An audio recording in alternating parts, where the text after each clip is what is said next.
I am Laolin, who makes Mere Cotton.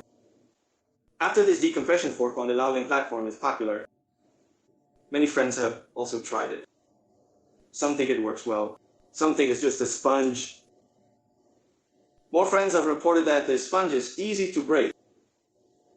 So this question, in fact, it involves the issue of materials, including methods of use. This clam fork really works. This sponge, this is called a nano sponge. Of course, it has been specially treated. We bought it on the website or other channels. Basically, it breaks easily. It wears out very easily. Of course, different manufacturers have different technologies or processes. The quality of the products made will also vary.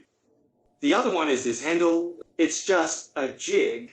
The durability of a sponge depends on two factors. One is the sponge itself, whether your processing technology is wear resistant or not. How resilient is it? This is the method used. We, as consumers, you can't choose what to do with your craft. Of course, the products are different. You may find a more regular manufacturer, the product it makes should be fine. Another important factor is the method used. Many friends get this thing habitually. Just take it and wipe it directly like this. Let's take a look at its structure. If you wipe it like this, it's like inside it's a dull knife. Just this thing. It means that this thing is directly writing. This sponge breaks easily. Therefore, the method of use is also very important. What is the correct way to use it? Rub the side of this sponge up and down against your teeth so that this sponge fits tightly with our teeth. Effectively remove tartar. Avoid direct wear and friction on the front tip. Ours, the nanoman needs to fit at just the right angle to our tooth.